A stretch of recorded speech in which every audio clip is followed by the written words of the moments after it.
शफकत का हाथ रखें साथ लेके सर पे।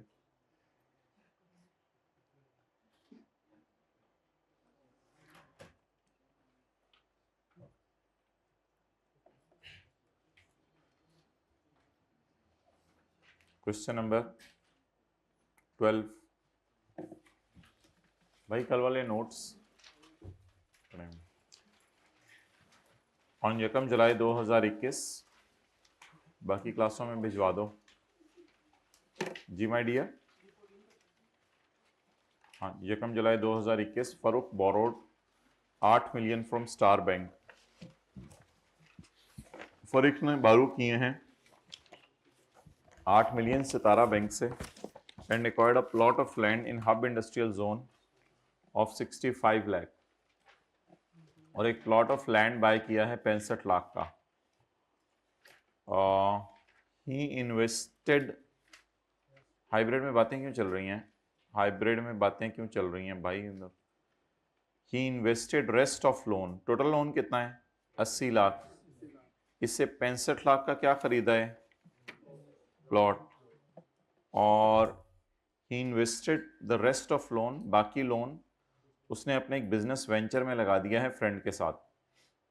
तो लोन लिया कितना 80 लाख, कितना यूज हुआ बिजनेस में 15 लाख, कितना यूज हुआ घर लेने में प्लॉट लेने में 65 लाख। उसने रेस्ट बकाया को इन्वेस्ट कर दिया है, उसने बकाया को इन्वेस्ट कर दिया है कहां पे, एक बिजनेस में। लोन के ऊपर इंटरेस्ट कितना है, लोन के ऊपर इंटरेस्ट है, बोले बोले बोले जी 12% and is repayable in 8 equal quarterly installments, और वापस करना है 8 equal quarterly installment starting from अगला साल। हाँ बोले जी, हाँ जी 2000 1 जुलाई 2022 से पे होना शुरू होना है ना, तो पे होना कब शुरू होगा, अगले साल से। हाइब्रिड में ये फीमेल्स में ये थर्ड लास्ट रो में क्यों बातें चल रही हैं, आप लोगों को बातें करनी है तो दूसरे भी तो बैठे हैं ना, वो डिस्टर्ब होंगे और अपना भी फ्यूचर है। On 1 August 2021 Farooq decided to sell the plot of land to Zulfiqar Motors for 10 million. Farooq ने कहा कि जुल्फिकार मोटर्स, मैं तुम्हें ये प्लॉट बेच रहा हूं, तुम इस पे मोटरें चलाओ जो मर्जी करो, and receive deposit of 5 lakh from them, और 10 मिलियन का बेचना था लेकिन 5 लाख लिया। ऑन 15 अगस्त 2021 को Farooq forfeited the deposit, Farooq ने उस पैसे पे कब्जा कर लिया बिकॉज जुल्फिकार मोटर्स ने कहा हाँ मैं तुम्हारा प्लॉट लूं, तो फरूक ने कहा हाँ मैं तुम्हारे 5 लाख वापस करूं। तो फरूक और जुल्फिकार गुत्थम गुत्था हुए हैं और लड़ाई कर रहे हैं। बहरहाल 5 लाख रुपए हाथ आ गया है फरूक के। तो इस 5 लाख का हमने क्या नाम रखा था, फॉरफिटेड डिपॉजिट। चलें आज ऐसा करें, आज ना ऑन अ सीरियस नोट 7 वाले का रजिस्टर निकालें और सॉल्व करना शुरू करें जी।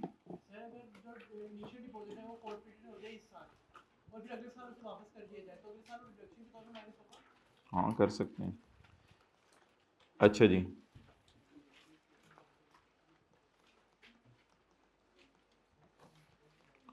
फॉरफिटेड डिपॉजिट फॉर प्लॉट जी, बोले कितने 5 लाख। नहीं मैं बस बस ना ना ना ना हॉर्न नहीं, मुझे पता है मैंने देख लिया, बस आप लोग रिलैक्स करें, लेटें, आगे चलें। इनकम प्रॉपर्टी में चला गया फॉरफिटेड डिपॉजिट फॉर प्लॉट। तकिया ला दो भाई इनको, तकिया ला दो, हाइब्रिड से यार 2-3 तकिया ला दो इनको। घर में भी हमारी कर रहे हैं, इधर भी हमारी होती है, हर जगह मेरी होती है, पता नहीं क्यों। इस तरह सोचा करें खुदा के लिए भाई, इन्हीं लोगों के साथ रहना है, ये मेरे जैसे लोग हैं, इन्हीं लोगों के साथ दुनिया में रहना है। अब कुछ हल नहीं है इन लोगों का, तो इसलिए सुन लिया करें, बस एक कान से सुन के दूसरे कान से जो नसीहत हो उसको अंदर डाल लिया करें, दूसरे को निकाल दिया करें। किसी आप नहीं सेट कर सकते लोगों को, नहीं हर कोई रिश्तेदार भी बातें करते हैं, ये भी, मेरी तो जिंदगी मेरी तो अजीब बोंगी बोंगी बातें करते हैं लोग। ठीक है सुने, निकाल दें, अब क्या है, बोंगे ने बोंगी मारनी होती है तो अपना रिलैक्स रहें, लेकिन अपने आप को भी ज़्यादा फन्ने खाना समझें कि आप ही सब कुछ हैं, कई दफ़ा अगला भी सही होता है। अच्छा जी माय डियर, हम सीए कर रहे थे, वापस आ जाएं। तो 5 लाख रुपया हमने फॉरफिटेड डिपॉजिट ले लिया।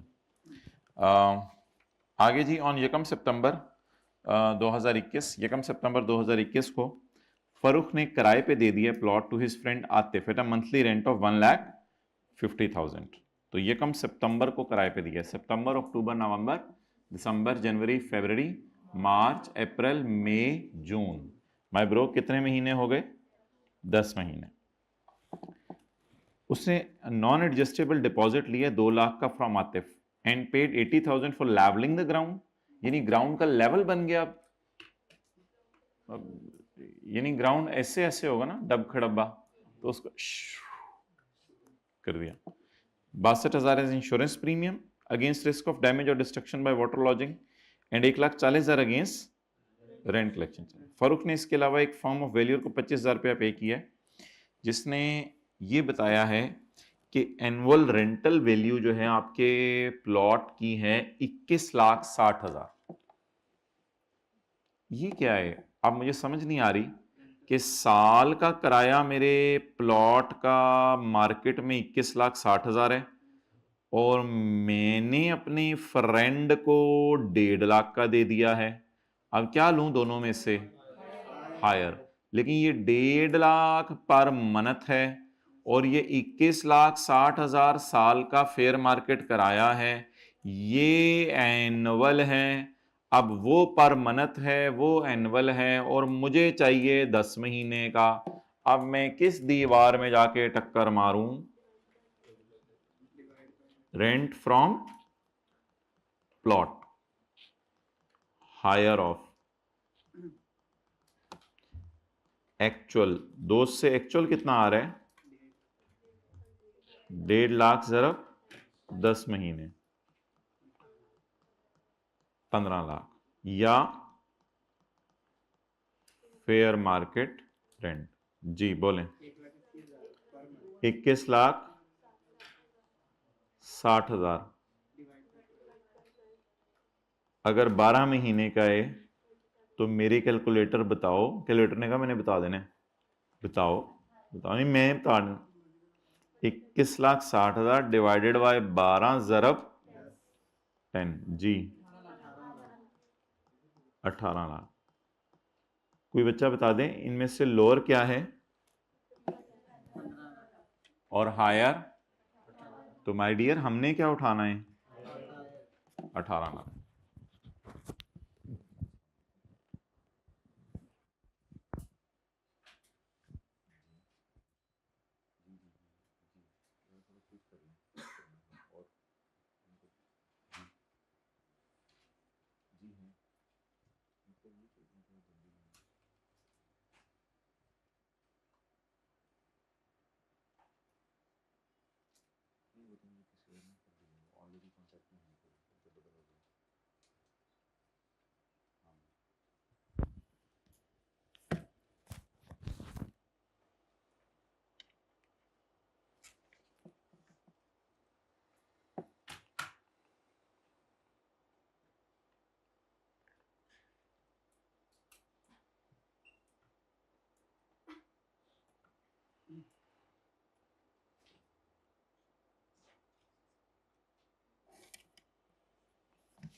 जी टोटल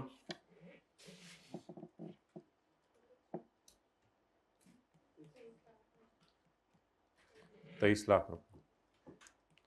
अभी ठहरे, एक और चीज़ है बीच में। अच्छा, he receive non adjustable deposit of 2 lakh from Atif. उसने आतिफ से 2 लाख का नॉन एडजस्टेबल डिपॉजिट लिया।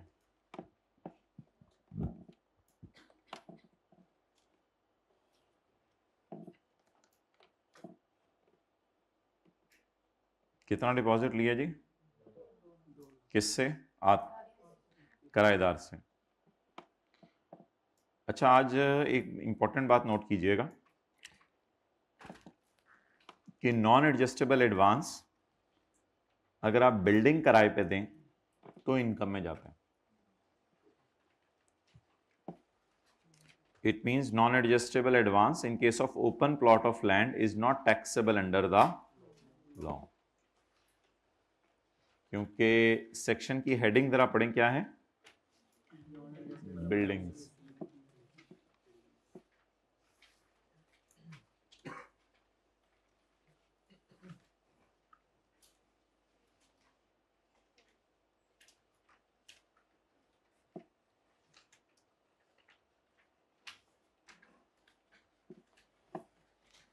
आप बताएं, ये जो नॉन एडजस्टेबल एडवांस है, ये आपको बिल्डिंग की मद में मिला है या ओपन प्लॉट यानी लैंड की मद में मिला है? तो ये आज हमने नई चीज देखी कि अगर नॉन एडजस्टेबल एडवांस प्लॉट का आ जाए तो उसको इनकम में ऐड नहीं करना।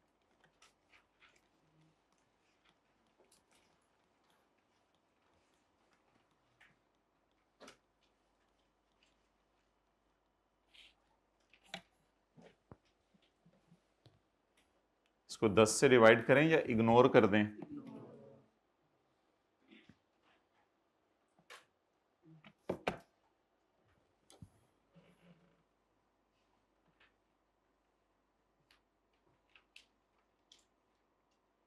चलें आगे।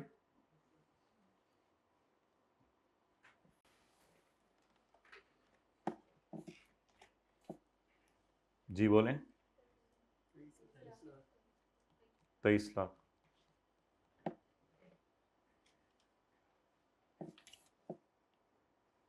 प्लॉट का क्या आया? Forfeited deposit. प्लॉट से क्या आया है? रेंट। और प्लॉट से क्या आया है? Non adjustable advance. लेकिन उसको हमने इनकम में डाला नहीं है। अब हमने क्या माइनस करना है? Repair allowance. बताएं जी कितना रिपेयर अलाउंस है? रिपेयर अलाउंस माइनस करने की इजाजत नहीं है। ये एक और आज धमाका हुआ। रिपेयर अलाउंस माइनस करने की इजाजत नहीं है। In respect of repairs to building, building की रिपेयर होगी तो माइनस करने की इजाजत है रिपेयर अलाउंस। इसका मतलब है अगर प्लॉट की रिपेयर हो तो फिर माइनस करने की इजाजत नहीं है।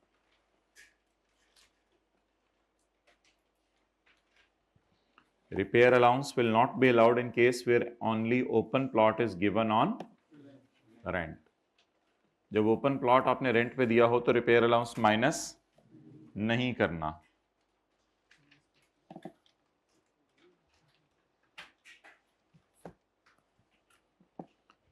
Note, repair allowance will also not be allowed in case where forfeited deposit is received in case of open plot. यानी बात करने का मकसद ये है कि जो रेंट वगैरह आ रहा है उसका भी नहीं रिपेयर अलाउंस माइनस करना। अगर कोई फॉरफिटेड डिपॉजिट है उसका भी रिपेयर अलाउंस नहीं माइनस करना। Repair allowance not allowed for open plot. Open plot का रिपेयर अलाउंस माइनस करने की जरूरत नहीं है, जीरो। छोटी छोटी धमाकियां हो रही हैं, पाँव महफूज रखें अपने। जी बस ओपन प्लॉट ऑफ लैंड से, ओपन प्लॉट ऑफ लैंड बेचने का आपका इरादा है लेकिन बेचने की डील फाइनल नहीं हुई और आपने इनिशियल डिपॉजिट पे कब्जा कर लिया, या ओपन प्लॉट आपने किराए पे दे दिया और उससे किराया आ गया, इन दोनों फिगर्स पे रिपेयर अलाउंस आपको निकालने की ज़रूरत नहीं है क्योंकि प्लॉट पे रिपेयर अलाउंस नहीं निकलता। तो ओपन प्लॉट आपने बेचने का मुआहिदा किया, थोड़े से पैसे आपके पास आ गए लेकिन बाद में प्लॉट नहीं बिका, या ओपन प्लॉट आपने किराए पे दे दिया, किसी भी सूरत में रिपेयर अलाउंस माइनस करने की इजाज़त नहीं है। ओके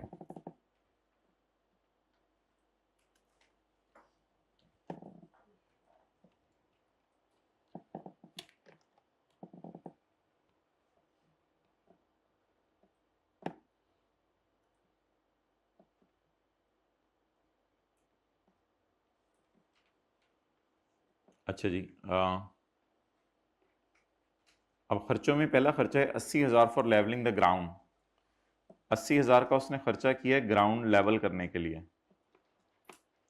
तो सेक्शन 15 ये बहुत कंजूस है, कहते हैं रिपेयर अलाउंस माइनस कर लो, इंश्योरेंस माइनस कर लो, प्रॉपर्टी टैक्सेस वगैरह माइनस कर लो, ग्राउंड रेंट माइनस कर लो, इंटरेस्ट ऑन लोन माइनस कर लो, कलेक्शन चार्जेस माइनस कर लो, लीगल चार्जेस माइनस कर लो और बैड डेट माइनस कर लो। इसके अलावा कोई और खर्चा आप माइनस नहीं कर सकते।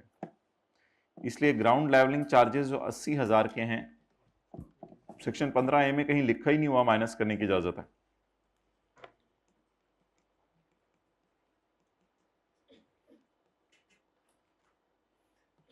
तो ग्राउंड लेवलिंग चार्जेस इसलिए माइनस नहीं होंगे।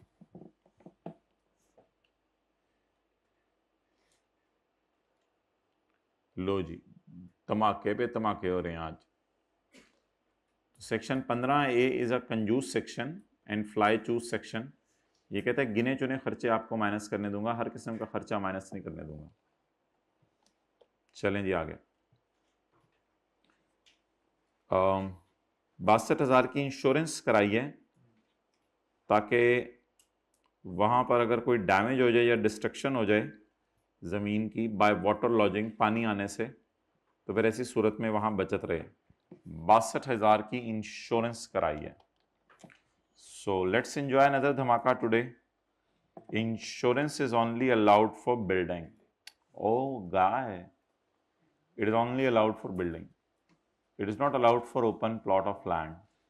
सो दैट्स वाई इंश्योरेंस का खर्चा माइनस करने की इजाजत नहीं है। इंश्योरेंस प्रीमियम, रशीद आज क्या हो रहा है? आज ही के लिए सारे धमाके रखे थे इन्होंने।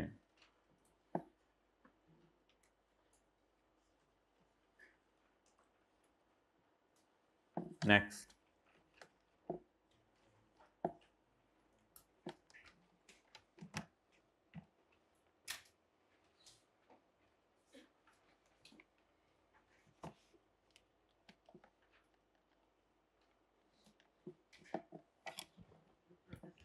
And rupees 1,40,000 against rent collection charges. यहां कोई धमाका नहीं, अल्लाह का शुक्र है। रेंट कलेक्शन चार्जेस के अंदर जो है वो कहीं नहीं लिखा हुआ फॉर बिल्डिंग का लफ्ज।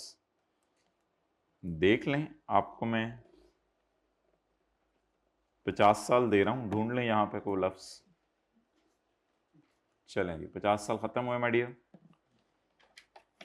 अब मुझे बता दें रेंट कलेक्शन चार्जेस तो माइनस करने की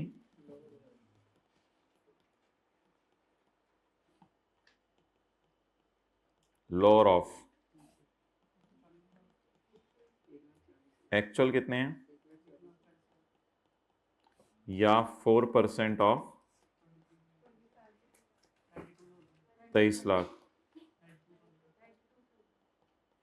92,000। देखने में कौन सा लोअर लागे, हकीकत में कौन सा लोअर लागे? बाहर लागे लागे, अंदर लागे लागे, बाहर लागे। अब इसको बाहर ले आओ।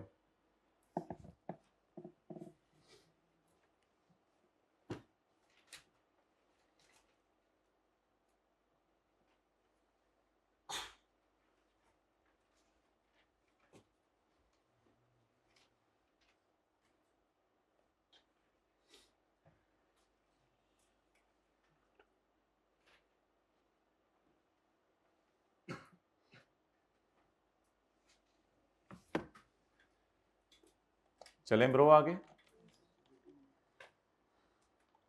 फरूख ने 25,000 रुपया किसी फर्म ऑफ वेल्यूर को पे किए हैं जिसने एनुअल रेंट की कीमत लगा के दी है 21,60,000। चलें जी, फर्म ऑफ वेल्यूर को ये रिपेयर अलाउंस तो नहीं है, ये इंश्योरेंस कंपनी को भी नहीं दिया इंश्योरेंस करवाने के लिए, ये प्रॉपर्टी टैक्स भी नहीं है, ये ग्राउंड रेंट भी नहीं है, ये इंटरेस्ट भी नहीं है, ये रेंट कलेक्शन चार्जेस भी नहीं है। ये लॉयर को पैसे तो नहीं दिए को प्रॉपर्टी का फड्डा खड़ा हो गया, लॉयर को पैसे तो नहीं दिए, वेल्यूअर को दिए। लॉयर वो होता है जो कोर्ट में केस लड़े, वेल्यूअर वो होते हैं जो प्रॉपर्टी डीलर टाइप बंदा बाजार में जाके कीमत लगवाए। तो आखिरी तो बैड डेट है। So we are very unlucky कि ये खर्चा भी माइनस करने की इजाज़त नहीं है, ये खर्चा भी माइनस नहीं हो सकता, फीस ऑफ वेल्यूअर, क्योंकि इस सेक्शन में गिने चुने खर्चे माइनस होने हैं जो सेक्शन 15A में बता दिए। अगर सेक्शन 15A से मुझे हट के तुम खर्चे बताओगे तो फिर उसके अंदर मसला है।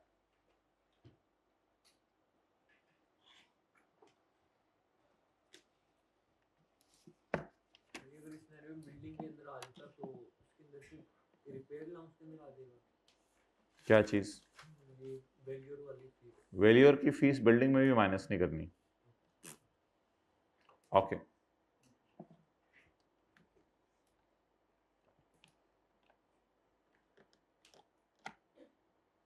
चलें जी आगे। और कोई खर्चा रह गया हो माय ब्रो? जी मेरे भाई, और कोई खर्चा रह गया हो? एक खर्चा रह गया है, इंटरेस्ट ऑन लोन। आज हमने लोन लेकर प्लॉट खरीदा है, तो ये जो हम खर्चा पढ़ते थे ना, मनी बोरोड, एक्वायर्ड, कंस्ट्रक्टेड, ये सारा, तो इन खर्चों के माइनस करने का आज टाइम आ गया। चलें जी, ये खर्चा आप माइनस करें।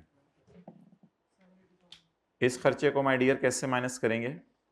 इस खर्चे को माइनस करने का ये तरीका है कि ज़रा मुझे सोच के बताएं, लोन लिया कितने?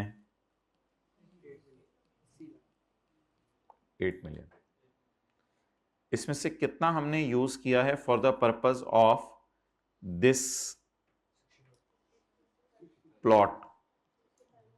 65 लाख।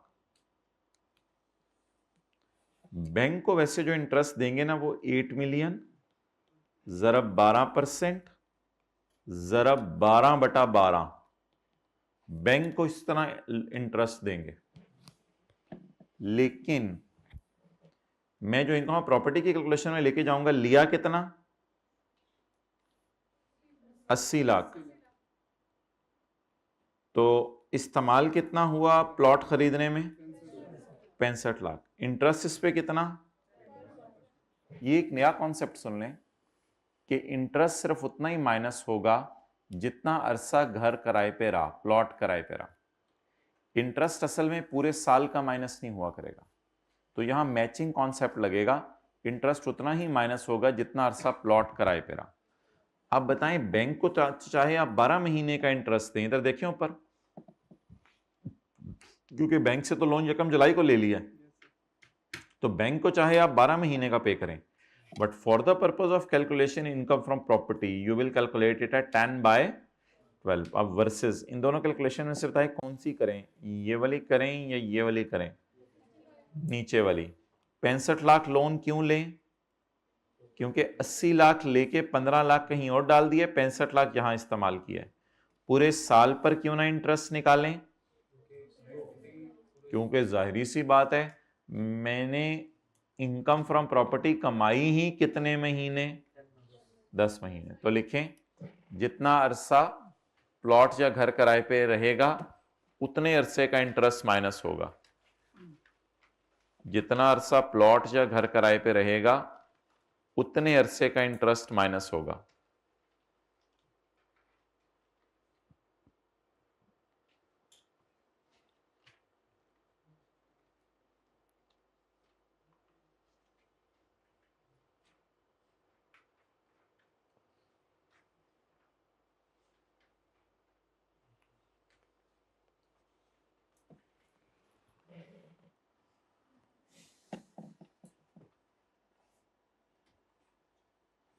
ओके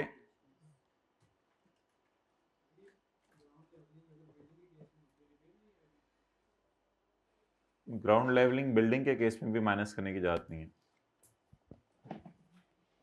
बस ये आप लोग ना कहीं रिपेयर अलाउंस में आएगी, रिपेयर अलाउंस तो होना ही है ना माइनस, ग्राउंड लेवलिंग का खर्चा दिया हो या ना दिया हो, भाई इस तरह बोल दो, ग्राउंड लेवलिंग इग्नोर करेंगे हर जगह। तो सेक्शन 15A बड़ा सखी दिल है कि कहता है जो मर्जी खर्चा माइनस करो, या गिने चुने खर्चे माइनस करने को कहता है? तो इसलिए सेक्शन 15A में सारे खर्चे माइनस होंगे माय डियर, या गिने चुने? गिने चुने। तो सेक्शन 15A में गिने चुने खर्चे माइनस होंगे, सारे खर्चे माइनस नहीं होंगे। चलें जी, डन। अब टोटल कर दें। इंटरेस्ट,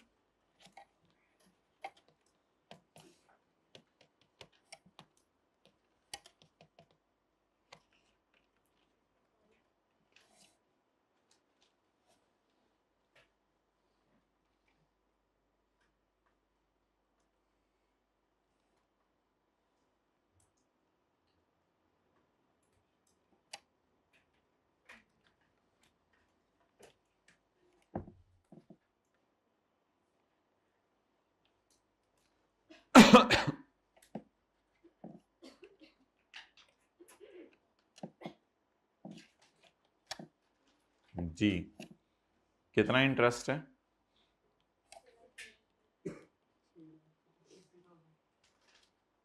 कितना कितना कितना कितना?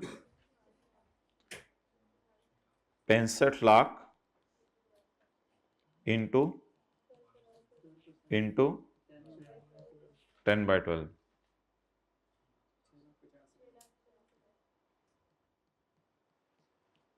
टोटल करा दें।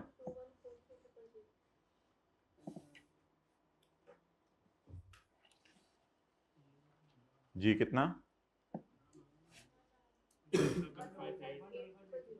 155,800।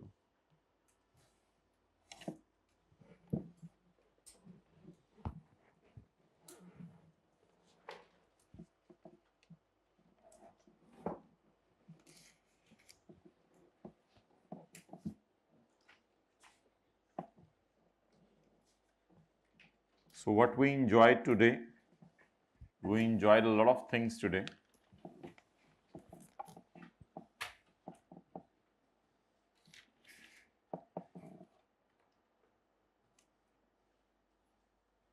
भाई आपको नींद तो नहीं आनी चाहिए, मैं कहीं से भी शो कर रहा हूँ कि मैं रात को 2 बजे सोया हूँ। मैं तो टेक्स्ट की बुक फाइनल अभी नहीं हो पा रही, आज हुई है, जाके दे दिए। भाई को खड़े कर दो ज़रा। ओके चलो बैठे रहो। अच्छा माय डियर, मुझे ये बताएं आप कि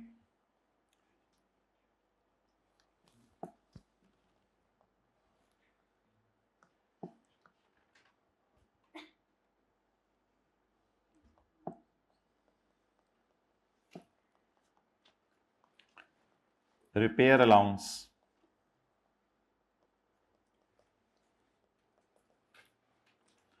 बिल्डिंग का आपको पता है रेंट भी आता है, बिल्डिंग का फॉरफिटेड डिपॉजिट भी आता है, और माय डियर बिल्डिंग का, बाकी वो टैक्स तो निकाल लेंगे ना आप लोग, टैक्स तो निकाल लेंगे, और साथ बिल्डिंग का जो है वो नॉन एडजस्टेबल एडवांस भी आता है, आते हैं ना। इन सब के ऊपर मैं क्या करूंगा, रिपेयर अलाउंस कैलकुलेट करेंगे। रिपेयर अलाउंस अलाउड, इन सब का रिपेयर अलाउंस अलाउड है।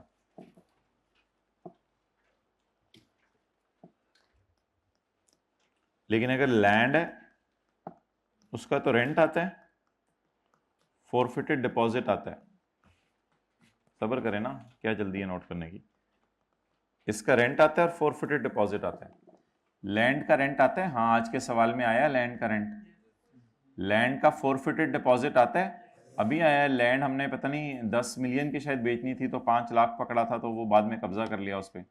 लेकिन लैंड की नॉन एडजस्टेबल अमाउंट नहीं होती, लैंड की नॉन एडजस्टेबल अमाउंट नहीं होती, क्योंकि लैंड से नॉन एडजस्टेबल अमाउंट आ ही नहीं सकती। आज हम पढ़ के आ गए हैं, लैंड से नॉन एडजस्टेबल अमाउंट आ ही नहीं सकती, वो टैक्सेबल ही नहीं है।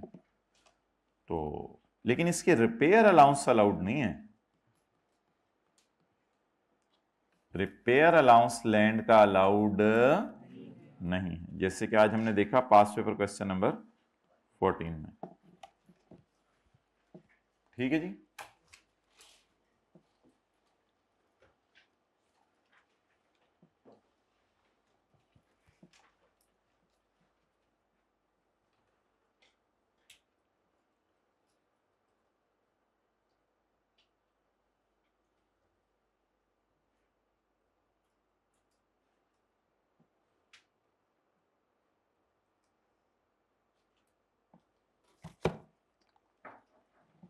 चले आगे।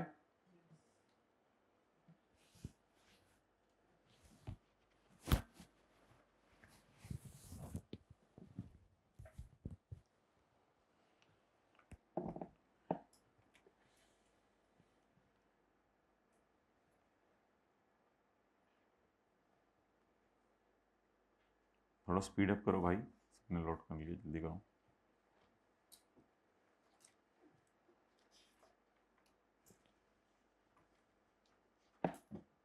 मतलब कुछ बच्चे कहते हैं रिपेयर अलाउंस इन तीनों फिगर्स पे लगाना है। जी बिल्कुल, इन तीनों फिगर्स पे रिपेयर अलाउंस लगाना है, ठीक है।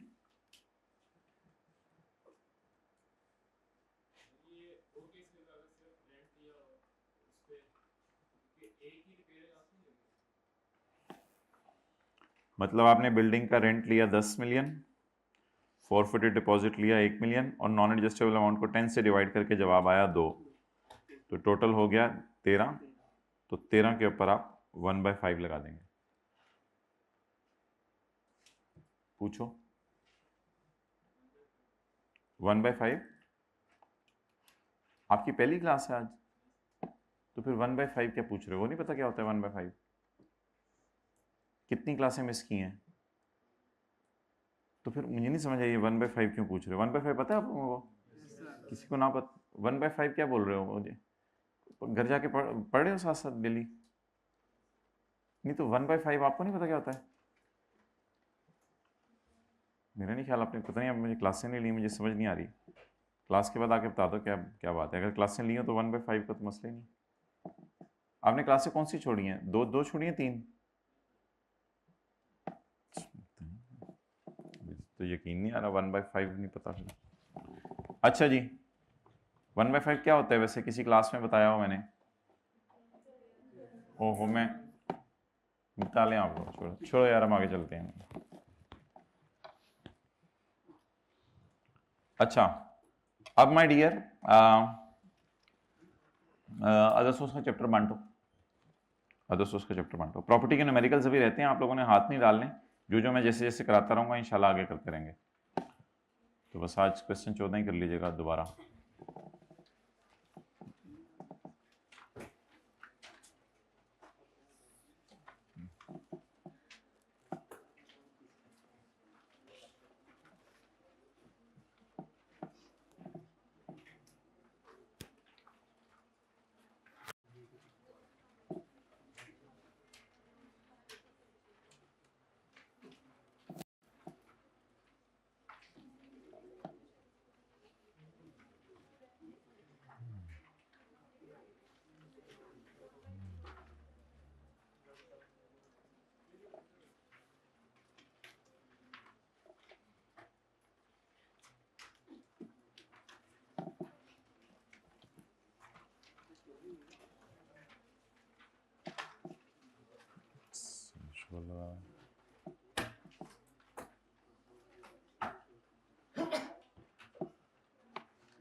जी,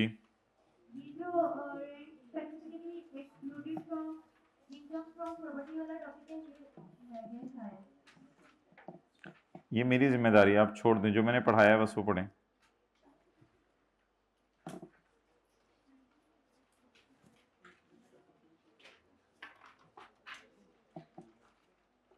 लेकिन इसका मतलब ये नहीं कि आइंदा कोई चीज़ बताएं ना, बेशक बताते रहें।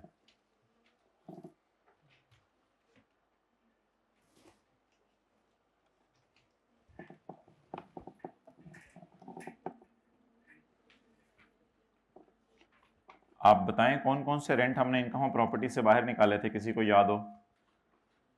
Land and building together with plant and machinery, इसको प्रॉपर्टी से निकाल के कहाँ डाल दिया था? Income from. और एक और रेंट भी हमने निकाला था, शायद आपको याद हो, एमिनिटीज और यूटिलिटीज का। और एक और रेंट भी निकालेंगे हम, वो अदर सोर्स के चैप्टर में आज पढ़ेंगे। अच्छा जी, इनकम ऑफ एवरी काइंड, हर किस्म की income in a tax year.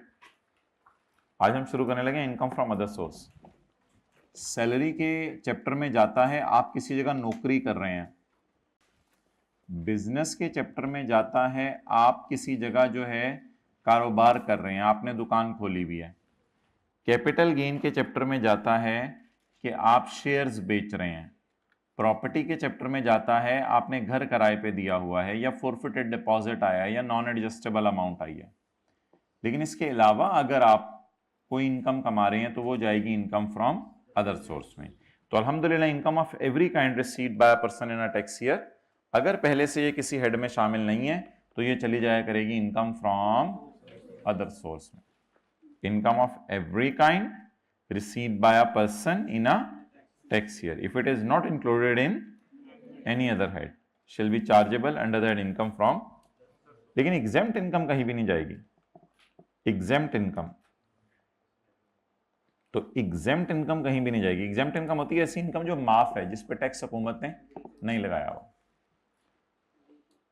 अच्छा जी, डिविडेंड,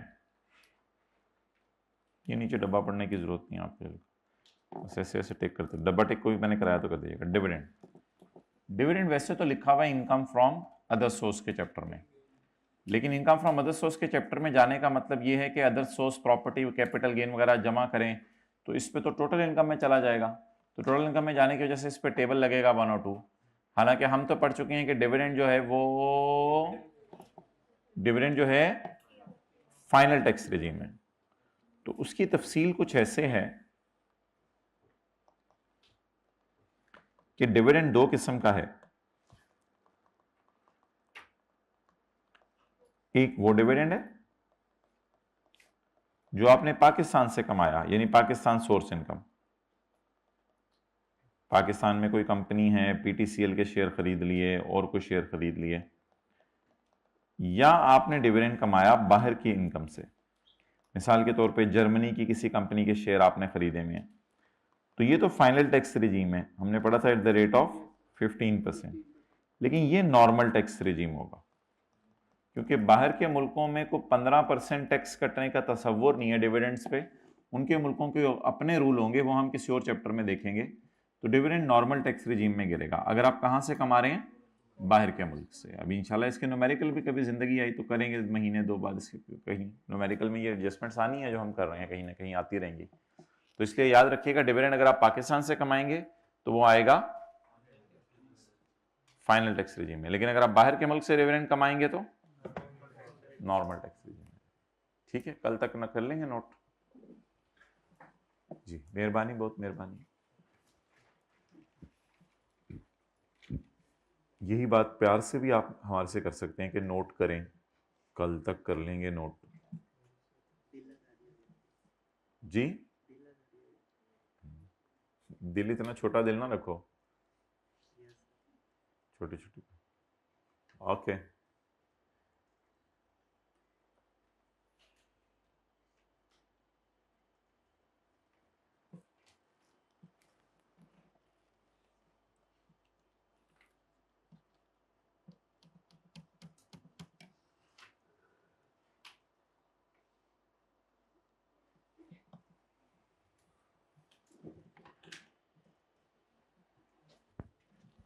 चलें आगे।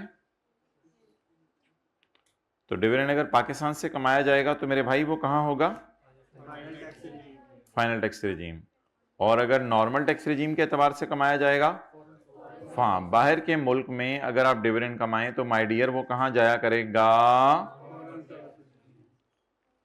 डन। नीचे डब्बा पढ़ लें।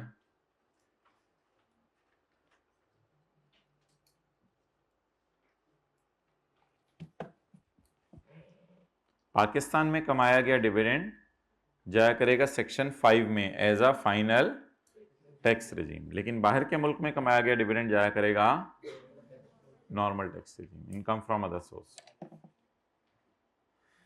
रॉयल्टी, जैसे वो ऑथर की नहीं बुक से रॉयल्टी थी, बुक की रॉयल्टी वो, लेकिन और भी रॉयल्टीज इधर आएंगी, वो भी इंशाल्लाह आपको आने वाले दिनों में बताएंगे जब हम चैप्टर 5 में रॉयल्टी की डेफिनेशन पढ़ेंगे। बस आते रहिएगा ईद के बाद भी इसी जोश और जज्बे के साथ। अच्छा जी, कल हम मेरे ख्याल से फिर ऑफ कर देते हैं क्लास, जुमे के बाद जो है ना इंशाल्लाह कोई क्लास नहीं होगी। जुमे से पहले तो हमारी होगी ना इंशाल्लाह, तो उसके बाद इंशाल्लाह हम ऑफ कर देंगे। ठीक है, ओके डियर, चलें। Point number C, interest income, profit on debt, interest income on money deposited. आपने कहीं मनी डिपॉजिट की हुई है, उसके ऊपर आपको क्या मिली है? Interest income, that is called as profit on debt. जी हाँ, बैंक के अंदर सेविंग अकाउंट खुलवाया हुआ कुछ भी है। इसको इसलिए मैं ज़्यादा डिटेल से डिस्कस नहीं कर रहा कि 3-4 सफ़े बाद इसका एक सेक्शन आना है जिसका नाम है सेक्शन 7B, तो उसमें हम पढ़ेंगे इंशाल्लाह इसको। तो आपने बैंक में पैसे रखवाया, आपको उस पर इंटरेस्ट इनकम मिली, that will be income from other source. Additional payment on delayed refund under any law. आपने टैक्स जमा करवाया 28 मिलियन, बाद में आपको ख्याल आया कि मैंने ज्यादा जमा करा दिया 8 मिलियन गलती से, तो आपने हुकूमत से मांगा रिफंड 8 मिलियन। हुकूमत ने कहा दे देंगे, मैं कौन सी भाग रही हूं, दे दूंगी, मैं कौन सी भाग रही हूं, वेट करो, मैं कौन सी भाग रही हूं, मैंने कौन सा भाग जाना है, दे दूंगी दे दूंगी, करते करते करते करते हुकूमत ने रिफंड देते देते बहुत देर कर दी, और मिलना था 8, मिलना था 8 और मिला 8.4। इसने गवर्नमेंट ने लेट पेमेंट पे इंटरेस्ट भी हमें दिया, क्योंकि गवर्नमेंट ने हमारा पैसा साल डेढ़ रोक ही रखा बिला वजह, तो इसने लेट पेमेंट पे हमें इंटरेस्ट दिया। इसमें ये जो 0.4 है ये चला जाएगा इनकम फ्रॉम अदर सोर्स में। इसमें आपने टैक्स कितना जमा कराया था? 28। आपका शायद बनता था 20, तो आपने वापस कितना मांगा? 8। मिला कितना वापस? 8.4। कुछ नोट करने की जरूरत नहीं माय डियर। अंजुम नहीं होता था खाला रशीदा का छोटा बेटा, अपने जुड़वा भाई के साथ रहता था। Mister Anjum paid tax amounting to 28 million for tax year 2016।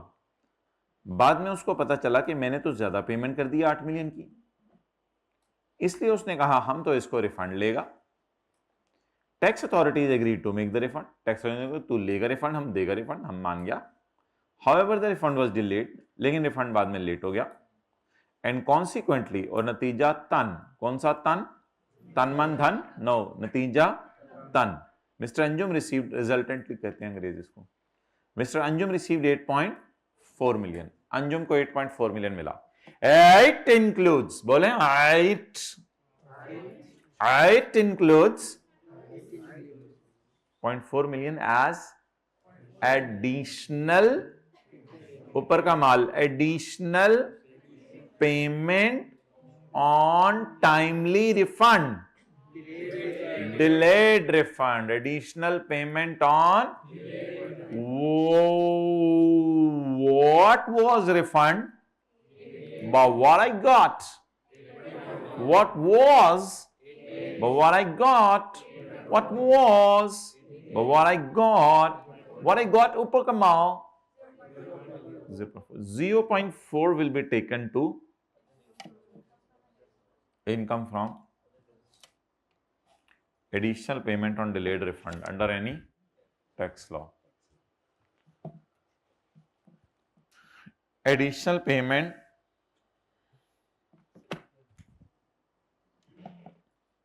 on delayed refund 0.4 is my income from other source. Bablu भालो से पूछें क्या हाल है तुम्हारा,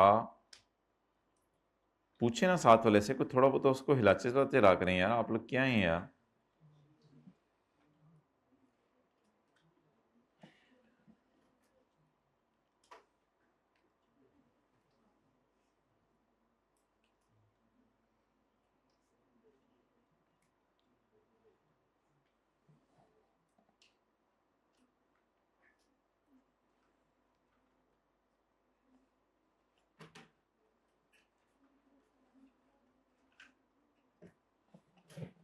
चलें जी आगे। ग्राउंड रेंट, आगे क्या पढ़ें? Ground rent.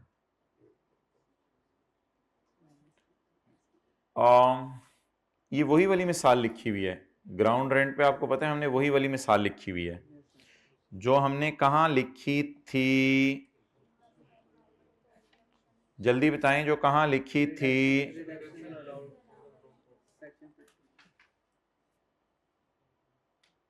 पढ़ लें जरा मिसाल।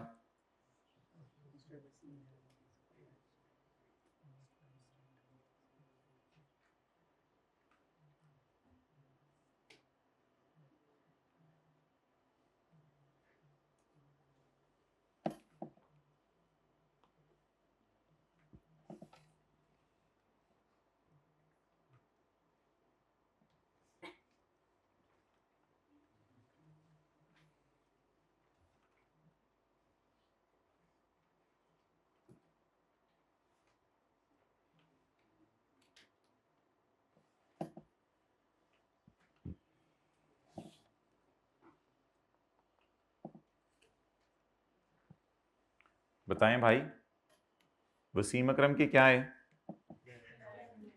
लैंड। किसने बिल्डिंग बनाई थी? शाहिद अफरीदी ने। और किराए पे किसको दे दी थी?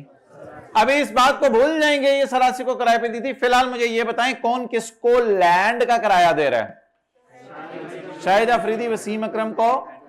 ये जो वसीम अकरम के पास पैसे आ रहे हैं ये ग्राउंड का रेंट है। Ground rent received by Wasim Akram from Shahid Afridi is income from other source of Wasim Akram. Note कर लें। क्या लैंड का किराया मुझे पता है इनकम फ्रॉम प्रॉपर्टी में जाता है, लेकिन अगर लैंड के ऊपर आप किसी को कंस्ट्रक्शन करने की इजाजत दे दो तो वो आज हमने पढ़ा इनकम फ्रॉम अदर सोर्स में जाएगा। अगर खाली लैंड किराए पे दे दो वो बात सही है, आपकी इनकम प्रॉपर्टी में जाता है। ये हमने खाली लैंड तो दी है किराए पे, लेकिन आगे उसको तामीर की इजाजत दे दी।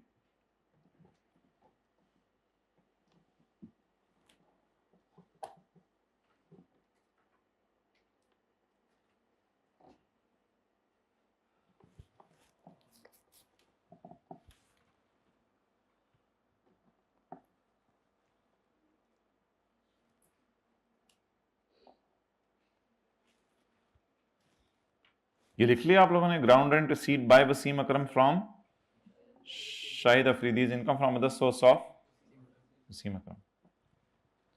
देखिए मैं कहना क्या चाह रहा हूं, कह दूं? बुरा तो नहीं लगेगा? अच्छा, मैं कहना ये चाह रहा हूं कि अगर आप लैंड किराए पे दे दें तो ये आपकी इनकम फ्रॉम प्रॉपर्टी है, घास उगा देते हैं। अगर आप अगली लैंड भी अपनी किराए पे दे दें तो ये भी इनकम फ्रॉम प्रॉपर्टी है। और अगर आप एक लैंड अपनी किराए पे देके अगले को कहीं इस पे घर बना लो तो इसको फिर लैंड का रेंट नहीं कहेंगे, कहेंगे आपको ग्राउंड का रेंट मिल रहा है। आपको क्या मिल रहा है? ग्राउंड का रेंट मिल रहा है। तो ये आपकी इनकम फ्रॉम अदर सोर्स में जाएगा। तो उर्दू में लिख लें कहीं, वैसे तो खाली लैंड देना इनकम फ्रॉम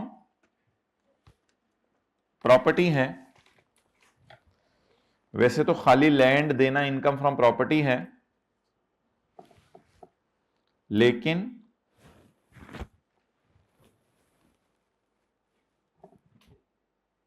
आप भी लिख रहे हो तो बहुत जबरदस्त हो गया। लेकिन आप नहीं लिख रहे भाई, प्रोग्राम नहीं लिखने का, बॉल पॉइंट नहीं है। जल्दी बताया करो ना, हाँ हाँ ना करो। लिख रहे हो, नहीं लिख रहे, नहीं लिखना है, बता दो, जो भी करना है बता दो। क्या क्या मैंने लिखवाया? खाली लैंड देना तो इनकम फ्रॉम प्रॉपर्टी है, लेकिन अगर आप खाली लैंड देके अगले को कंस्ट्रक्शन की इजाजत दे दें, अच्छा जगह कम पड़ गई है, लेकिन अगर आप खाली लैंड देके अगले को कंस्ट्रक्शन की इजाजत दे दें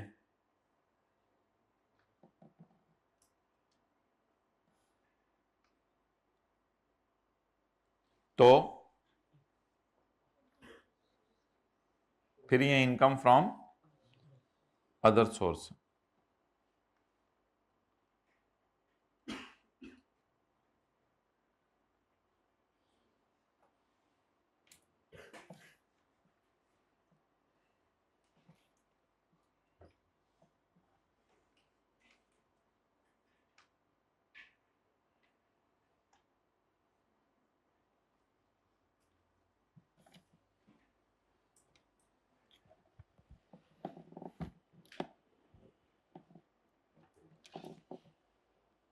Point E, rent from sublease of land or a building. Sublease of land or a building. Sublease of land और बिल्डिंग क्या होती है? मिसाल के तौर पे, अच्छा कोई बात अगर पता चल जाया करे ना तो उसको फिर अपने तक ही रखा करें, ऐसे नहीं कि इसको आप सबको बताते फिरें। तो ये जो है ना सारे कॉलेज की बिल्डिंग, ये जावेद मियां दाद है ना, उसकी जावेद मियां दाद, बस अब इसको अपने तक ही रखिएगा, अगर कभी जावेद मियां दाद नज़र भी आया तो इग्नोर कर दीजिएगा ये बात।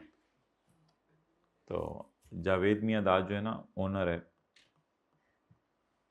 ये जो बिल्डिंग आप बैठे हैं ना जिसमें, जावेद मियां दाद ओनर है इसका। और जो कॉलेज वाले हैं ना ये तो किराएदार हैं। कल उसने कह दिया निकलो तो मेन रोड पे क्लासें लेनी पड़ेंगी। लेकिन किप्स वालों ने कहा कि शाम को तो आप लोग कोई क्लासें नहीं लेते। हमने कहा हाँ सारे घर बैठे होते हैं, शाम को आप क्लासें नहीं लेते। किप्स वालों ने कहा चलो शाम को ये हमें किराए पे दे दो।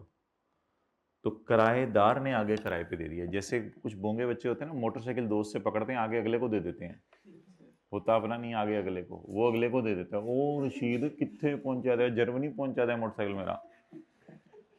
तो जावेद मियां दाद से हमने लैंड एंड बिल्डिंग पकड़ी और आगे किप्स को दे दी। ये कौन है? सब टेनेंट। जावेद मियां दाद तो इनकम प्रॉपर्टी कमाएगा, लेकिन क्रिश्चियन कॉलेज वाले कौन सी इनकम कमाएंगे? क्योंकि ये लीज से इनकम कमा रहे हैं या सब लीज से? सब लीज से। नोट कर लें।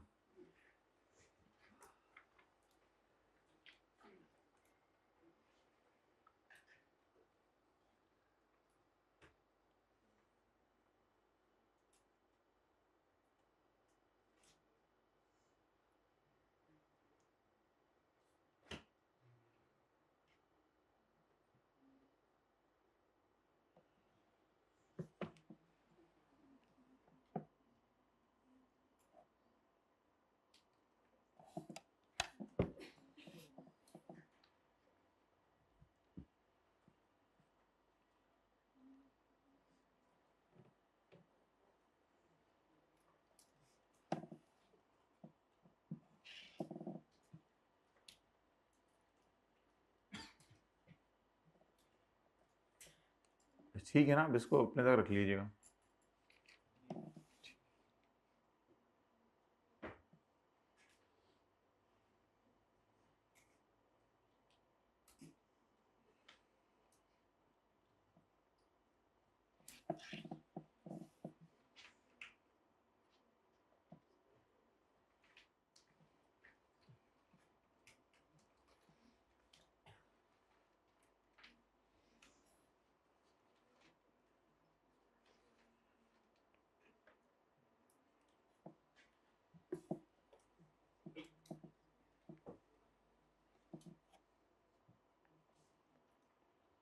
डन जी। क्या लीज करना चीजों को, ये तो हम देखेंगे इनकम फ्रॉम बिजनेस के चैप्टर में। फिलहाल आप सिंपल समझ रहे हैं, ये मैंने किराए के ऊपर दी हुई है। चलें जी, तो रेंट फ्रॉम लीज ऑफ, बोले ना, लैंड और बिल्डिंग।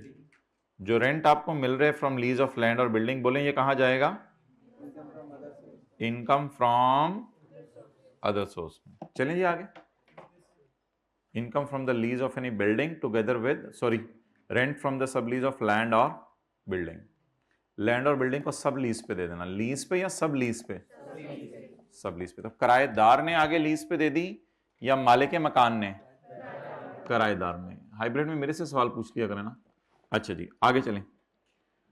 हमने दो चीजों को इनकम फ्रॉम प्रॉपर्टी के चैप्टर से निकाल दिया था और उन दोनों को कहा था यहां से निकल जाओ, गैप, यहां से निकल जाओ।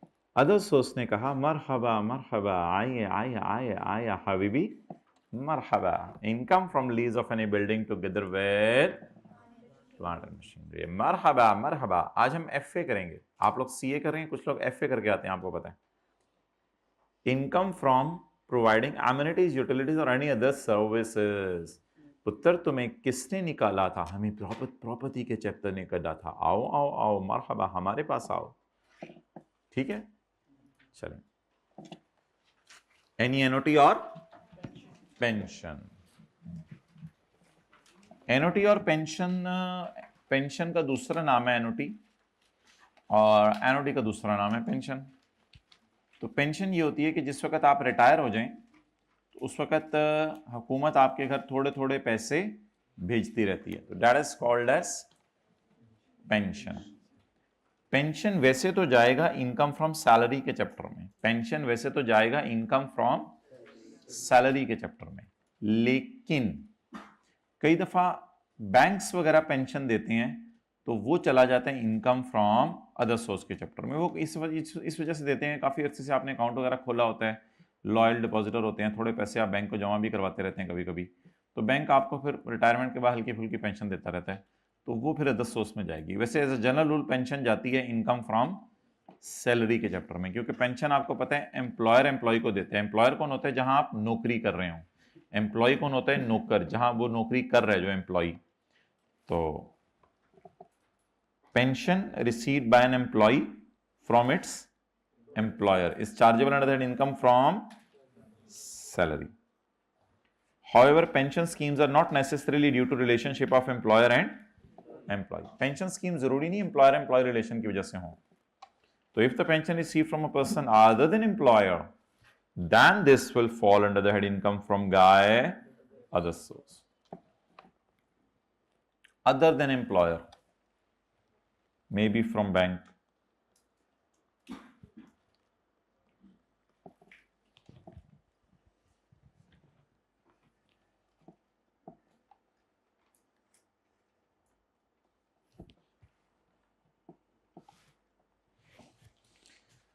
Any prize bond or winning from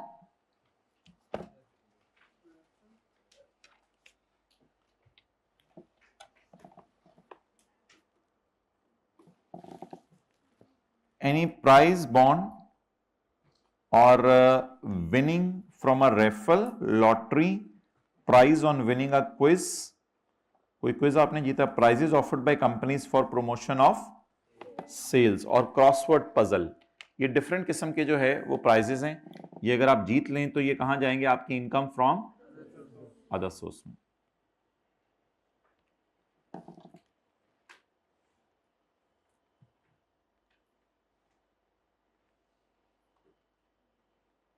बारह रमजानुल मुबारक को आप तरावी की नमाज पढ़कर और कुरान की तिलावत करके अभी आराम से लेटे ही थे कि थोड़ी देर में ज़मीन अपने ख़जाने उगलने लगी। ज़मीन अपने ख़जाने उगलने लगी। ये आपके घर की छत थी, पक्खा हल्का हल्का चलने की कोशिश कर रहा था और आप उन ख़जानों की ताब ना ला सके और आप इस वक्त यहां पे। पक्खा पक्खे के पास पहुंच गया। ये ज़मीन है, चारपाई भी हवा में हो गई माशाल्लाह थोड़ी सी, तो ज़मीन अपने ख़जाने उगलने लगी। ये ज़मीन से ख़जाने निकल रहे हैं, ख़जाने निकल रहे हैं। ये आपको ऊपर ले गए ख़जाने, सोना चांदी हीरे जवाहरात पीतल तांबा, बस शाही महल के ख़जाने सारे, ज़मीन अपने ख़जाने उगलने लगी। कारून के ख़जाने भी थोड़े इसमें आ गए। आपने इधर से ही फ़ोन लगाया हुकूमत को, हुकूमत ने कहा पहले थल्ले आ। ये आपके पास फ़ोन था, आपने यहीं से फ़ोन लगाया हुकूमत को, हुकूमत पहले मुझे उतारो नीचे। अब हुकूमत करती ये है नॉर्मली कि हुकूमत कहती है ये ख़जाने हमारे हैं, क्योंकि पाकिस्तान हमारा है तो ख़जाने हमारे हैं, लेकिन आपको ज़ाहिरी बात है कुछ ना कुछ कंपनसेशन हम ज़रूर देंगे, क्योंकि आप डिस्टर्ब हुए हो और हमें लग रहा है थोड़ा सा ज्यादा ही हो गए हो, तो इसलिए हम आपको इसकी कंपनसेशन देंगे। कौन सी session? Compensation. Any amount received for providing property, आपने अपनी प्रॉपर्टी प्रोवाइड की है, जाहिर बात है आप अपने आप को तो प्रोवाइड नहीं करेंगे, आप अपनी प्रॉपर्टी प्रोवाइड करेंगे ना। एनी अमाउंट रिसीव्ड, आपको रिसीव हुई है, फॉर प्रोवाइडिंग प्रॉपर्टी, या कोई भी अमाउंट आपको जो रिसीव हुई है फॉर यूज ऑफ प्रॉपर्टी, आपने अपनी प्रॉपर्टी अगले को यूज करने दी है, या any amount received for exploitation of property, आपने अपनी प्रॉपर्टी एक्सप्लॉयट करने दी है, including the grant of a right to explore. इसमें यह बात भी शामिल है कि आप अगले को यह राइट दे दो कि तुम क्या निकालो, आके नेचुरल रिसोर्सेज निकालो। आप खुद भी एक नेचुरल रिसोर्स है, लेकिन आपको निकाला नहीं जाता, आप तो मौजूद हैं, ये नेचुरल रिसोर्सेज हैं। ठीक है, अब इसको क्या बनाना, इसे घर में देख के शर्म सी आएगी, क्या मैंने डायग्राम बना लिया, छोड़ें इसको। तो कई दफा ऐसे होता है कि आप हुकूमत को कहते हैं कि मुझे पैसे नहीं चाहिए, मुझे आप खजानों में से इतना सा खजाना भी दे देंगे तो मेरी बाकी जिंदगी इंशाल्लाह गुजर जानी है। तो ये 2 किलो जो है ना डायमंड मुझे दे दें, बाकी आपका पाकिस्तान है, आप लोग रखें जो रखना है। तो कई दफा बेनिफिट इन काइंड ले लेते हैं, बेनिफिट इन कैश नहीं लेते। तो यहां पे उसने अमाउंट लिखा हुआ था और यहां पे उसने बेनिफिट लिखा हुआ है, यानी बेनिफिट इन काइंड, जिससे बच्चों को कई दफा लोग पैसे दे देते हैं, कई दफा चीजी दे देते हैं। तो आपने कहा मुझे पैसे नहीं चाहिए, मुझे बचपन से आदत है चीजी लेने की, तो आप मुझे कोई चीजी दे दो, मेरा इसी पे गुजारा हो जाएगा। So the fair market value of benefit received for providing use और एक्सप्लॉयटेशन ऑफ, प्रोवाइड किया आपने अपनी प्रॉपर्टी, अगले को यूज करने दी या अगले को एक्सप्लॉयट करने दी। So that all falls into the head income from other source. Okay guys, तो यहां आप क्या रिसीव करेंगे? कैश। और यहां आप क्या रिसीव करेंगे? Benefit in kind. बड़ी कीमती होते हैं आखिरी अशरफ, बाजारों में तो नहीं फिरते ना इशा के बाद कभी, निकलते निकलते कुछ। घर वाले कह रहे हैं आ रहे हो लाहौर से, फलां चीज लेते आना, उनको तो रमजान से पहले बताना था आइंदा। चलें देख लीजिएगा। पॉइंट नंबर के, ऑनलाइन पॉइंट नंबर के फॉर छुरी, के फॉर छुरी ऑन फ्रूट चाट। अच्छा माय डियर, अब एक बड़ा इंपॉर्टेंट और मजे का कॉन्सेप्ट है, ये साथ वाले को हंसते हंसाते आपने समझा देना है।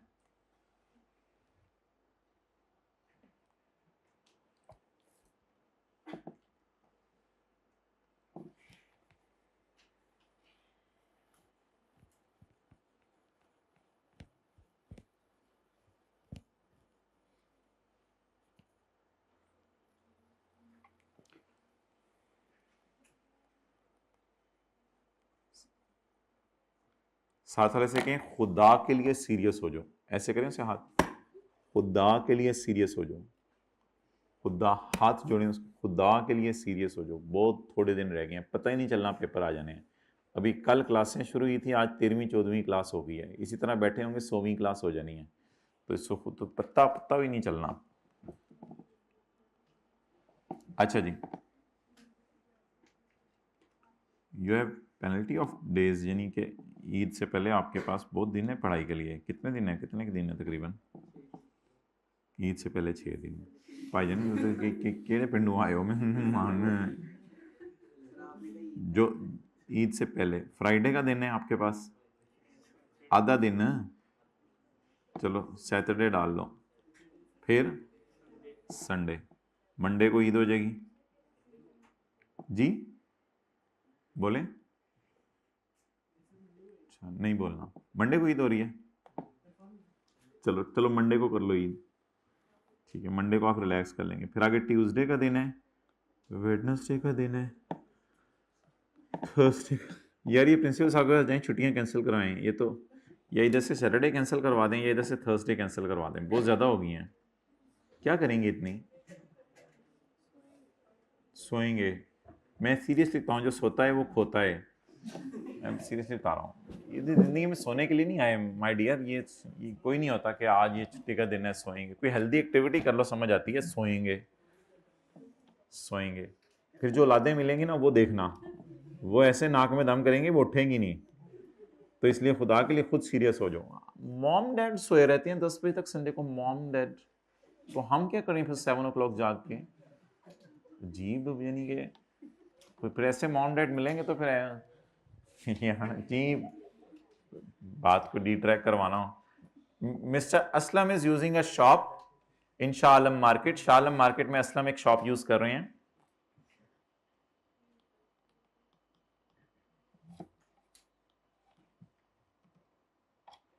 हमारे घर तो नाश्ता ही 11 बजे बनता है।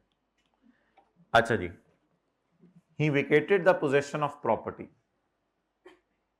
उसने प्रॉपर्टी का कब्जा छोड़ दिया इन 2010। असलम ने प्रॉपर्टी का कब्जा छोड़ दिया in 2010 and receive 6 lakh from Babar, और बाबर से 6 लाख लिया। To whom the property is handed over, जिसको अब इसने प्रॉपर्टी दे दी है, to whom the property is handed over. असल में असलम जो है वो समोसे लगाता था, तो बाबर आया, बाबर ने कहा भाई आप यहां से निकलें, हम यहां जलेबी लगाएगा, वो जो मॉस्किटोज को मारने वाली होती है, हम यहां पे क्या लगाएगा, जलेबी लगाएगा। अब यहां जलेबी की डिमांड ही बड़ी है, हमने अपने इलाके से यहां मच्छर भेजे हैं, तो यहां जलेबी की डिमांड बहुत ज्यादा है, तो आप यहां से निकले समोसों का कारोबार, और जहां मर्जी जाके बैठे, हम यहां जलेबी लगाएगा। अब ये असलम की अपनी दुकान नहीं थी, इसने भी शायद किसी से ली हुई थी, हो सकता है दुकान का ओनर जो मर्जी हो, लेकिन असलम उस दुकान को इस्तेमाल कर रहा था। तो बेसिकली सॉर्ट ऑफ इस तरह समझ लें कि असलम भी एक किराएदार है।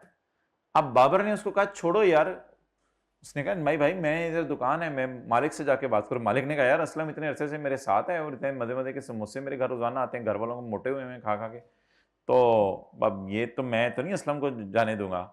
बाबर ने असलम को बुलाया जरा साइड पे, बाबर ने कहा असलम यार ये ना 6 लाख रख ले। मैं चुप कर जा, 6 लाख रख ले, छोड़ दे दुकान। असलम ने कहा मैं तो पहले से ही सोच रहा था काफ़ी दिनों से, तो दिल ही नहीं लगता मेरा अब तो इधर वही कस्टमर बार बार वही लोग, मैं जा रहा हूँ यार यहाँ से, और भी है तो दे दे मुझे पैसे। मैंने कहा नहीं फिलहाल इतना ही है। तो उसने 6 लाख रुपया लिया और छोड़ के चला गया। अब ये तो इसको इनफ्लो हो गया प्लस 6 लाख। अब असलम को जाते जाते ऐसे जब नजरें झुका के सड़क के ऊपर चल रहा था, तो जाते जाते इसको ख्याल आया कि आज से 5 साल पहले मैं शाहिद के पास गया था, गोलगप्पे वाला, वो इस दुकान पे था। मैंने शाहिद को कहा था शाहिद जा, शाहिद ने कहा था नहीं जाऊंगा। मैं शाहिद को साइड पे लेके गया गाड़ी में, मैंने कहा शाहिद 2 लाख ले ले, जा जा 2 लाख ले ले। शाहिद ने कहा मैं तो जाना ही चाह रहा हूँ, 2 लाख दे दे। तो जो काम बाबर ने आज असलम के साथ किया है, वो काम असलम ने शाहिद के साथ किया। मिसाल के तौर पे मैं एक मिसाल दे रहा हूँ, हमारे एक घर में लाइट नहीं आती, तो हम जो है वो कहीं स्ट्रीट लाइट के नीचे जाके पढ़ते थे, और वो बड़ी जगह ज़बरदस्त और पीसफुल थी। अब कुछ लड़के लुड़के आए, उन्होंने आके कहा उठो भाईजान इधर से, तो हमने पढ़ना है इधर बैठ के। 2-3 दिन उन्होंने लड़े, आप नहीं माने। एक दिन उन्होंने आके आपको 20,000 रुपया पकड़ाया, आपने ये जगह रही तुम लोग, मैं जा रहा हूँ, 20,000 लेके आप निकल गए। इसको कहते हैं consideration for vacating the possession of property. ठीक है, आप सीट पे बैठे हुए थे, साथ वाला आ गया, चल हट, मैंने तो पहली रो में बैठ के पढ़ना है, ये वो शिंग शुंग, आपने कहा मैं सुबह आके बैग रखा हुआ है, कैमरे में चेक कर लो, उसने 500 रुपये पकड़ाया, आपने कहा चल कहाँ जाना है, मैं आखिरी रो में जा रहा हूँ, ये 500 रुपये मेरा काम हो गया। तो इसको कहते हैं कंसिडरेशन, आपने पैसे लिए फॉर वेकेटिंग द कब्जा ऑफ प्रॉपर्टी, प्रॉपर्टी का कब्जा छोड़ने के लिए। ठीक है, बस के अंदर आपने सीट ली हुई थी, अब आपने जो है वो शीशे के साथ वाली सीट ली हुई थी, और शीशे के साथ वाली सीट ली हुई थी, तो आपका दिल चाह रहा था यार मैं शीशे से बाहर देखूंगा, अगला बंदा आया, उसने कहा चल उठ साइड पे हो जाने का, मेरी सीट, टिकट दिखाई आपने, उसने 1000 रुपया दिया, आप उठ के फोल्डिंग पे आ गया, आपने कहा तेरी मेहरबानी, जहाँ मर्जी बैठ जाओ, 1000 दे दे। मिसाल दे रहा हूँ। ओके, लेकिन ये कॉन्सेप्ट सिर्फ प्रॉपर्टी के लिए है, यानी कोई लैंड बिल्डिंग टाइप चीज हो उसके लिए है, ये कॉन्सेप्ट बसों और ट्रकों के लिए नहीं है। अब जरा बात समझने की, ये मैंने प्लस का साइन इसलिए लिखा है कि किसके पास पैसे आए। अगर आप माइनस का साइन मेरे से पूछें तो पहले बाबर के पास से 6 लाख माइनस हुए और असलम के पास से चंद साल पहले 2 लाख माइनस हुए थे। अब जरा सवाल पढ़ लें एक दफा, फिर उसके बाद जो है वो मैं आपके सवाल नहीं लूंगा। मिस्टर असलम एक शॉप यूज करे शाह आलम मार्केट में, मैं कह रहा हूं ये जरूरी नहीं उसकी हो, जैसे आप कॉलेज में आके सीट पे बैठे हुए, ये चेयर आपकी नहीं है, लेकिन अगला बंदा कब्जा छुड़वाना चाह रहा है, कहता है यार साइड पे हट जा, मैंने बैठना, मेरा बड़ा बहुत दिल चाह रहा है आज पढ़ने को, पता नहीं क्या हुआ, मुझे ख्वाब आया, मेरा बहुत दिल चाह रहा है पढ़ने को। ही विकेटेड द कब्जा ऑफ प्रॉपर्टी इन 2010। किसने कब्जा छोड़ दिया 2010 में? और बोले Aslam is using a shop, he vacated the कब्जा। थल्ले क्यों देख रहे हैं, ऊपर देखें, बात ही असलम की हो रही है। नहीं, कौन था, कहां से, ऊपर देख, बात ही असलम की हो रही है। Aslam is using a shop, he vacated the कब्जा of shop and receive 6 lakh from Babar, और उसको बाबर से कितने मिले? To whom the property is, जिसको अब आपने प्रॉपर्टी हैंडओवर कर दिया। अर्लियर 5 साल पहले यह हुआ था कि असलम ने भी पे किए थे 2 लाख शाहिद को, जब उसने उसको प्रॉपर्टी दी थी।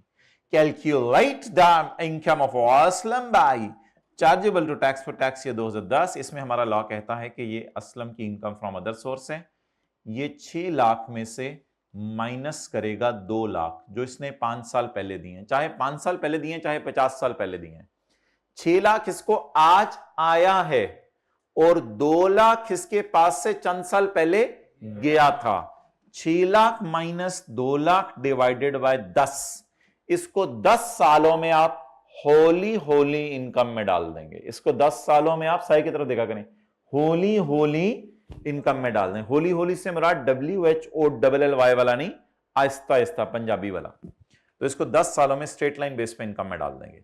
अब आप NOTE कर लें साइड पे होके।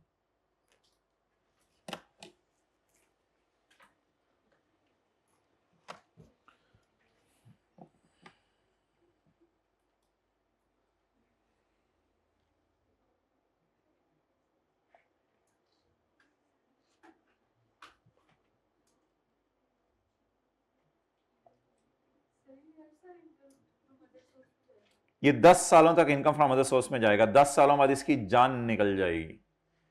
6 लाख माइनस 2 लाख हुआ 4 लाख, 4 लाख डिवाइड बाय 10, 40,000, 40 40 40 40 40 40 40, ये 2010 है ना, 10 11 12 13 14 15 16 17 18 19, 2019 तक ये जाएगा इनकम में।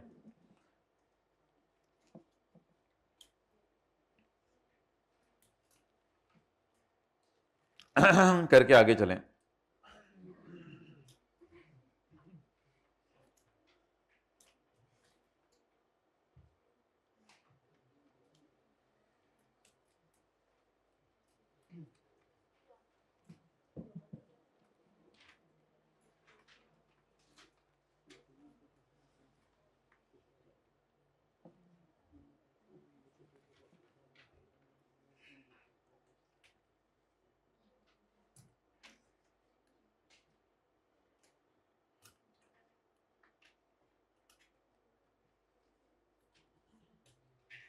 पढ़ लें जी अंग्रेजी।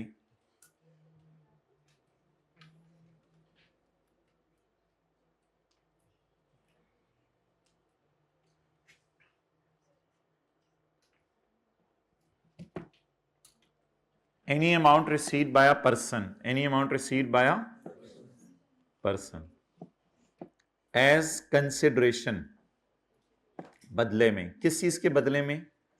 फॉर छोड़ना द कब्जा ऑफ अ बिल्डिंग, इसने बिल्डिंग का कब्जा छोड़ दिया। Any amount received by Aslam as consideration for छोड़ना द कब्जा ऑफ बिल्डिंग, रिड्यूस्ड बाय, इसमें से माइनस कर दें, any amount paid by Aslam. Bro receive कितनी है? 6 लाख, और पे कितनी की थी? 2 lakh. Reduce by any amount paid by person, ये किस लिए की थी? टू छोड़ द कब्जा या टू एक्वायर द कब्जा? मेरे भाई असलम ही की बात हो रही है। असलम ने बाबर से 6 लाख पकड़ा है, और इधर भी -2 लाख लिख सकता हूं मैं, अगर आपको +2 लाख उधर अच्छा नहीं लग रहा, इधर -2 लाख लिख देता हूं, और चंद साल पहले इसने इसको 2 लाख दिया था। तो असलम ने इससे पकड़ा 6 लाख, और इसको चंद साल पहले कितना दिया था? 2 लाख। इससे जो 6 लाख पकड़ा उसके बदले इसने कब्जा छोड़ दिया, और असलम ने इसको जो 2 लाख दिया उसके बदले कब्जा ले लिया था। तो पहला लफ्ज क्या लिखा हुआ है? वेकेट द पोजेशन, और अल्लाह आपका भला करे, दूसरा लफ्ज क्या लिखा हुआ है? Acquire the possession of building shall be chargeable under the head income from, ये कहां जाएगा? Income from other source. कब कब कब कब कब कब?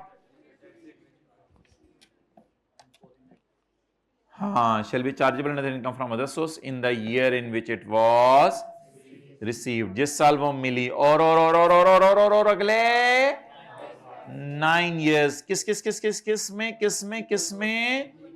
इक्वल प्रोपोर्शन में। जी हाँ, आमतौर पे बस ये ठीक है, बिल्डिंग्स का ही होता है बस। हाँ, वो लैंड शेंड का नहीं होगा, रहने दो, लैंड बिल्डिंग्स का ही होगा।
पढ़ें बार बार फिक्रा पॉइंट के।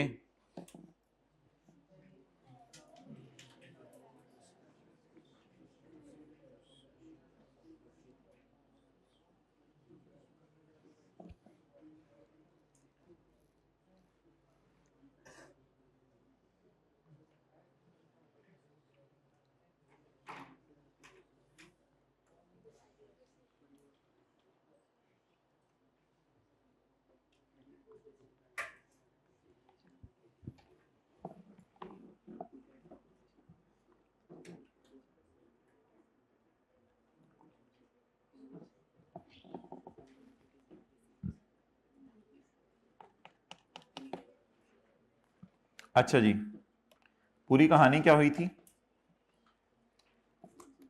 सन 2010 में कायदे आज़म, सॉरी वो तो अलामा नहीं, दोनों नहीं थे मेरे ख्याल से। सन 2010 में असलम को पैसे मिले बाबर से 6 लाख रुपया, कि खुदा के लिए असलम इधर से निकल जा, यहां पर मैंने अपना अड्डा चलाना है।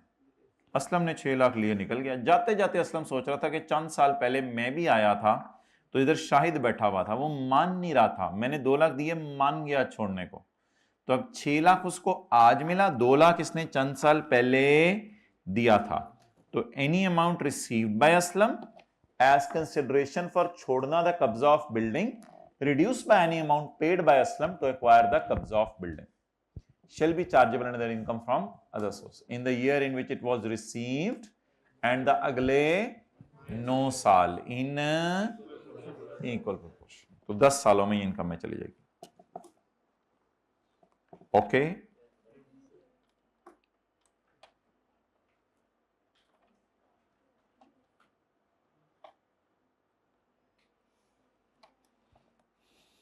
इसको हम टैक्स क्रेडिट्स के चैप्टर में पढ़ेंगे, टैक्स क्रेडिट्स के चैप्टर में।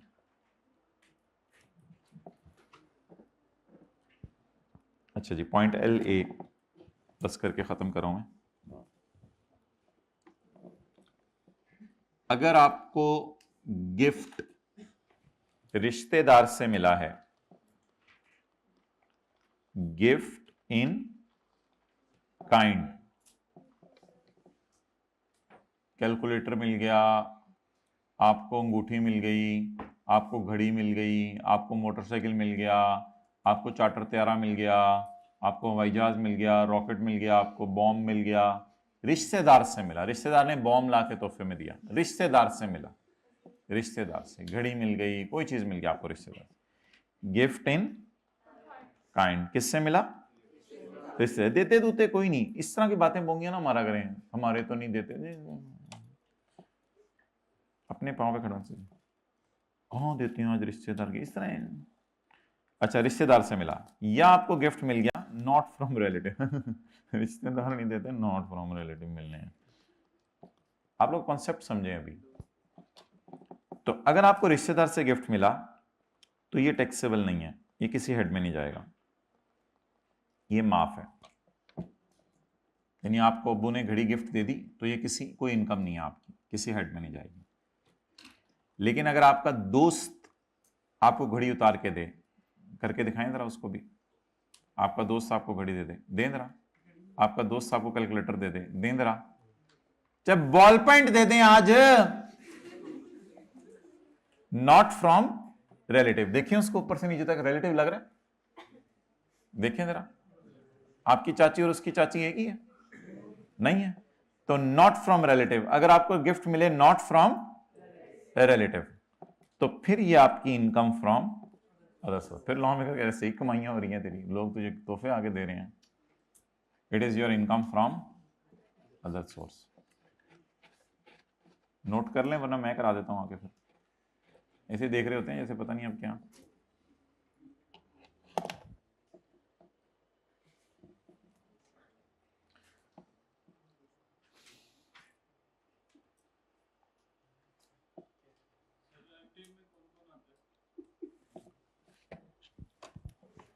रिश्तेदार में कौन कौन आता है, this we will discuss in chapter number 5।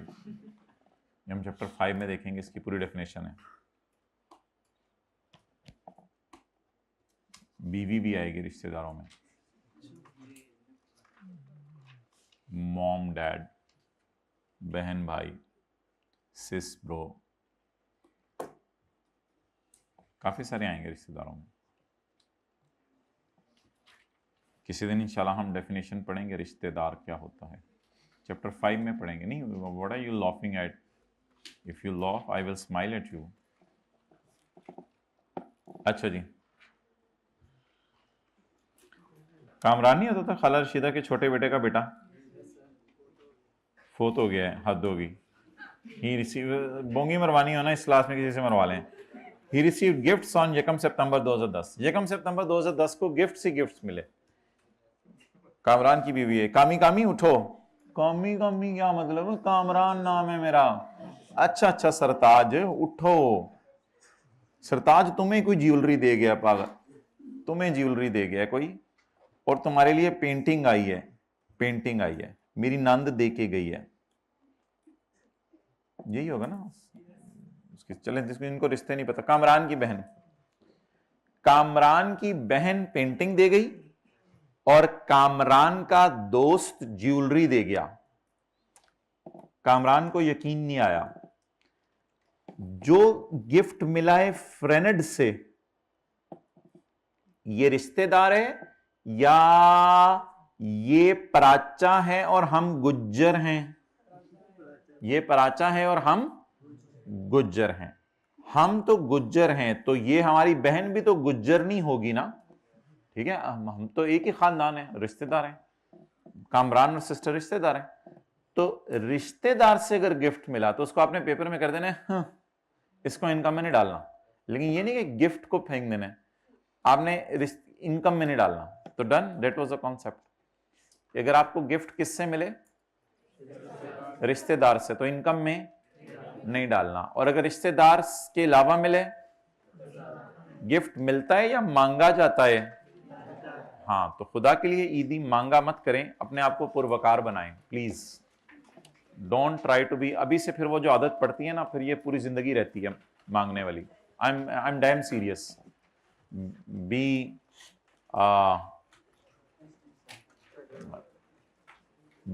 Independent and.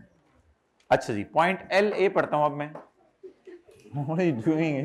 You people are really अजीब। चलें छोड़ें, अब ऐसे ही देख लें। Fair market value of property received without consideration और received as gift. However if gift is received from, it will not be included in income from other source. ये लेकिन ये अमाउंट का लफ्ज कल मैं बता दूंगा फिर क्या मतलब है। ले जाएं आज 7 वाले को कहीं।